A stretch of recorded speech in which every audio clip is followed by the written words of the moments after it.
What's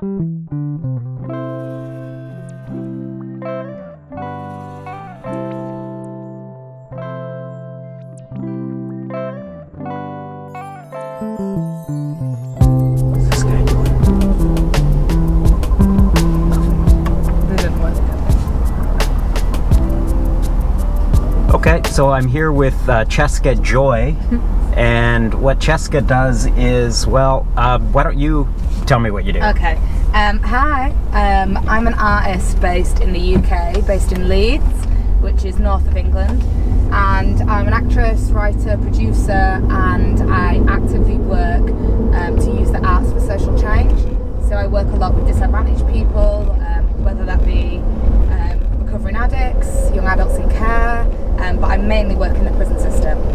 Oh, nice. Okay. So what brings you out here? So I run Imaginif theatre company, and I've been working in the prison system for 5 years in the UK. Okay.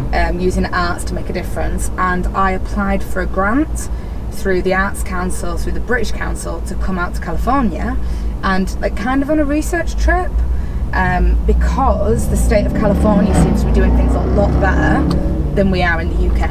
Okay. And I want to know why and how I can implement that back in the UK.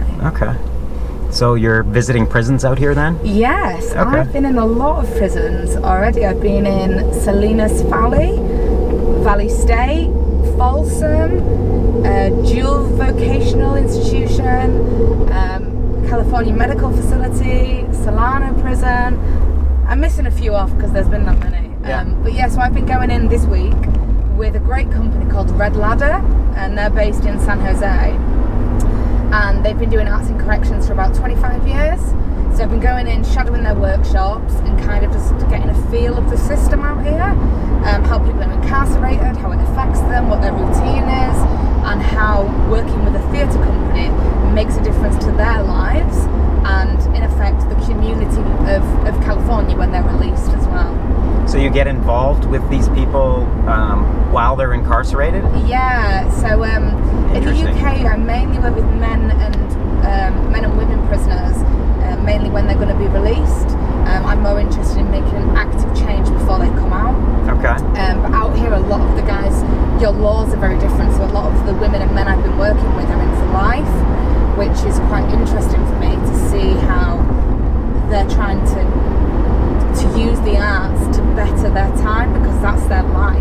Yeah. They're spending the rest of their life in prison. They're in prison for life. For life, Yikes. yeah. Okay. So it's been very, very interesting, very cathartic, very exciting, very saddening to see a lot of it. So yeah, I've been joining the workshops, I've been leading some theatre workshops, I've been joining in with the guys, and like the main difference over here, one of the main differences that I feel is the prisoners are so much more respectful and thankful and grateful for what you're doing. I don't know if that's because they're in for longer, or because at the end of the day you have snipers in your prison. So if they fuck up and do something bad or become abusive, that's the consequence. They have snipers? Yeah. Like when you're visiting them? So You're visiting with them? There's snipers like so in the room with you? Oh shit. Like in like a clear glass unit, literally in the gym, for example, above you. Yep. With a sniper in their hand, ready to shoot at any point, which I've never been in that situation. So yikes. So what kind of criminals are we talking about that you've met with? So in America, all across the board. Yeah. All different crimes. Okay. I've worked in level 1, level 2, level 3, level 4. So in America, your highest maximum security is level 4, and it goes down. Okay. So in like level 2 and level 1, you won't have snipers because they've usually been on for good behaviour, or their crimes are less serious. But yeah, the whole category, everything you can imagine, any crime that has ever been committed, I've probably worked with them. Fascinating. I know. So do they do theater type stuff with the prisoners here in California? Yeah, that's why they do. Yeah, the government, your I don't really know how it works, but your government has massively invested in arts and corrections because there's so much proof and evidence that it makes a difference. When anybody engages with theatre, they get to take off their mask that they wear every day. We all wear masks. If you're going on a first date, you put on your, you know, your best behaviour. If you're starting a new job, if you're in a dodgy situation, we all have these masks that we wear. And with theatre, you can take that off and explore who you really are through theatre. You can take on characters, and for me as a writer, it gives these men and women the opportunity to rewrite the end of their life. Instead of doing the same thing to land them back in prison, they can rewrite who they are and who they want to be. And it just gives them so much power and freedom, and it changes people. It changes how they see themselves, how they see other people, and it gives them possibilities. You know, some of these, I mainly work with men, some of these men have been told, you know, they've bought a lie.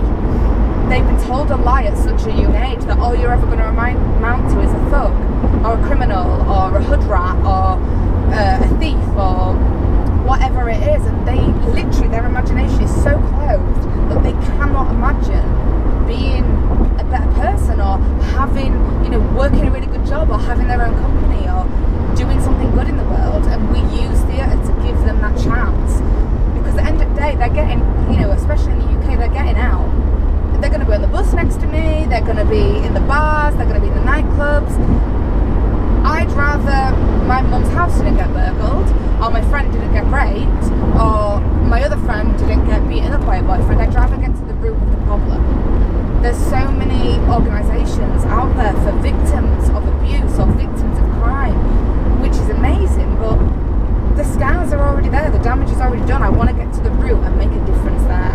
And some of these people I work with are fucking amazing. Just incredible people that have been in the wrong situation at the wrong time, and with their lack of education, or, you know, what they've grown up around, it's all they know. It's their environment. And at the end of the day, the prison system costs America and the UK so much fucking money. You know, if you want to make a difference to communities, if you want to rehabilitate the people, you need to invest.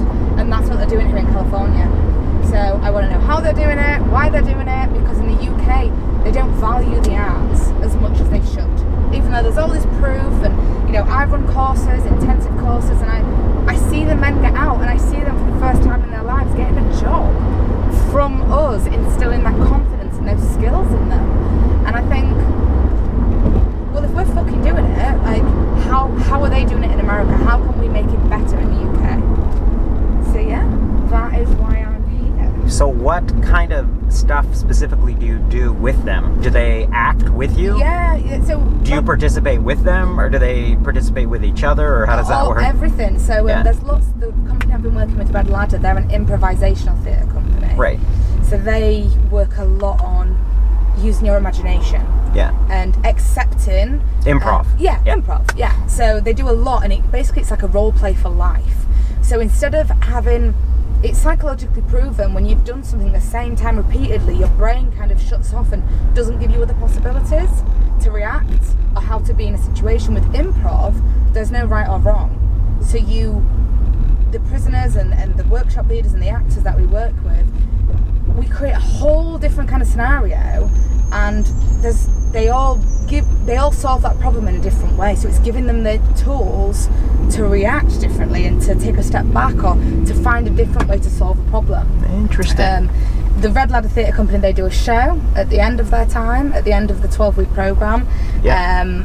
And that's kind of how they work. In the UK, we, for example, Bird on the Wing, which is here, we do improv exercises, a lot of Bewile theatre, a lot of applied theatre, but we also link it with education, because for me, theatre can make a massive difference. But personally, where I'm from, the struggles I've faced in my life, for me it's like watching a film. And if you watch a film, you're like, oh, I'm so inspired, and I'm going to go to the gym, and I'm going to get really fit. But then you go to sleep and you wake up, and yeah, you remember that film for a few days, but then you carry on with life. So for me as a person, I want an active change, like an actual change they can hold of, you know, take hold of. And so what we do is we link theatre to employment. So they do their CVs with us, they do their cover letters, they do role play interviews, as well as creating a show. and their performance at the end of the 3 weeks, we get local employers in, regional recruitment agencies, prison officers, third sector support agencies. So ideally the guys can hand out their CV, perform, they're at their top most confident through all the theatre we've been doing, and ideally get a job before they're even fucking out. Nice. So they're actually getting something, which is a massive part of reducing reoffending. We just need more money to do it. How do you go about selecting the candidates for the workshop? So in the UK, we go in and we pretty much go by every single wing, every single cell, speak to all the different men and women in there, have an open day, explain what it's about. We then security check each person. So there's some criteria. Ideally, they're going to be out within 3 to 6 months, because otherwise, if they're in there for 5 more years.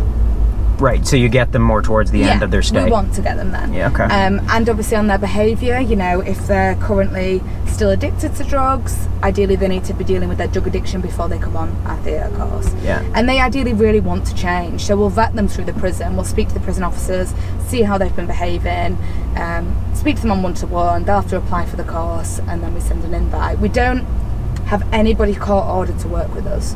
I chose that purposefully because I feel anybody, I mean, we're all human, anybody who's made to do something will approach that thing differently if you choose to. Yeah. So we have guys and women who choose to work with us, because then it makes a complete difference to how they engage with the programme. In the UK, we kind of work with low-risk crimes, low-risk criminals who've kind of been in the system and never really had that opportunity. And they're the ones that, to be fair, cost the UK billions every year. Because they go to prison for a short period, they haven't learned anything, they've probably learned more criminal skills in there, they get out, they've got no family, they've got no support system, they'll end up committing more crimes to survive, which I totally understand. But if we can make a difference to them, they're not going to commit those crimes, which will help the community, which will save money, etc, etc. Nice. Yeah. So how did you get involved in this kind of work? So I trained as an actress, and then I started doing a lot of stand-up comedy. Oh, no way. Yeah. Oh, cool. It was the scariest thing I've ever done in my life. Right. And I was doing that a lot, and then I started writing plays, and I just got really fucking angry at the whole system. Theatres, I think across the world, it's kind of seems to be some elitist entertainment place for people who've got the money to go. And I didn't have access to art as a child. I didn't have that because my parents weren't rich, and we didn't have it instilled in our schools. And I've just seen a lot of shit growing up. I spent a lot of time in the care system when I was a teenager, so I know a lot of people who've gone to prison, and I've been in the struggle. I've been in the system myself. I've seen it firsthand. So I think, yeah, you can go get a degree in it, but I think the first-hand experience is more vital. So yeah, and you want to make a difference. Yeah. And so no one else was really doing it in the UK, and I was like, well, I'm gonna fucking do it. And it's been hard. And there's, you know, I feel like I'm about 55 years old. Yeah. So this is something that you started up. Yes. This is your company. Yeah. What is the name of your company again? It's Imagine If Theatre Company. Nice. On Facebook and Twitter. And okay. But I've got some amazing staff with me now. I've got an amazing trustee board. I've got amazing people in the office supporting us, working in the prisons with us, loads of actors. I couldn't do it without my team. Yeah. And the people who support us, our audiences, the funders. I mean, Sir Ian McKellen sponsored me. I was like, the wizard is giving me money. Like, I've never been in that position where somebody who I look up to and honour so much has said, what you're doing is amazing. And I've been like, oh wow. Very nice. Well, yeah. That's an incredible story. Thank you. Sounds like you're doing something right, for sure. I hope so. I'm trying. I think Do you feel like you're making a difference? Yeah, I do. Yeah. What we're doing is working so much. That's why I'm in California. That's why I've been given this opportunity. But we need more support from more people. From the bigger funders, the bigger banks, the bigger places that have the access to this money. You know, they give it to amazing charities, but no one really wants to fund prisons, and no one wants to fund art. And that's what we need to make a difference about. And I will not stop until we're running across the UK, until we're running internationally, and you know, we hire ex-offenders, we pay them exactly what we pay every other artist to run our courses and to come into our office and work with us, and you just, honestly, it's so emotional, like you just cry at the end and you're like, oh my god, like, oh, it's an emotional experience for you then, connecting with these people in this way. Massively. I mean, as well as like going to prisons and care homes and drug addiction units, we take our theatre to big old theatres. You know, I spent a month last year at the Edinburgh Fringe Festival, which is the biggest arts festival in the UK. Okay. And yeah, we take it to audiences that can afford the tickets, to educate the public. People don't know about shit that happens outside of their front door. Yeah. And there's the whole like ethos of, oh well, it's not my child, so it's not my problem, or it's not my community, it's not my country. It's like everything that's happening in the world, people ignore, and people turn the TV off or change the channel, or, you know, people cross the road. People literally, if there's a guy kicking the shit out of his girlfriend, people, I've seen this, I know this, they cross the road. They don't stop and get involved because, oh, it's not my problem. That's a woman. That's why aren't people being more fucking nice to other people? Like, we're all human. We all make mistakes, and everyone just we're kind of in a society, I feel now, where everyone's just looking after themselves. Everyone's just prioritizing themselves and not and scared to offer help or support somebody else, because it's more like, what do you want? What do you want from me? Yeah. And I think theatre can bring all those people together, because it gives a platform where you can go into this pretend world and watch this show, and you can relate to those characters. You can think, shit, I've done that, or shit, I've not spoken to that person in 10 years and I feel really bad for that, I might reach out to them. So yes. Nice. Yeah. So where am I taking you today? You are taking me, we've met this morning, you're taking me to a place called the Lances. So I've been in the prison for the last week, and now I've got loads of meetings. So I'm going to an amazing foundation in San Francisco called the Lances, and they hire ex-offenders. They hire homeless people, recovering addicts, pay them, help them recover and get them back into society. So it's a restaurant. And I'm just going to rock up and say, Wagwan, what are you doing? Can I get involved? Can I support you? Can you support me? So you don't have an appointment, you're just going to go in and wing it? I'm just saying, hey. All right, I like it. And then I'm meeting loads of amazing theatre people later today. But cool. Yeah, San Francisco's amazing. I love California. Have you been here before? No, never. No? Okay. I could never, I'm an artist, so I could never afford to. Yeah.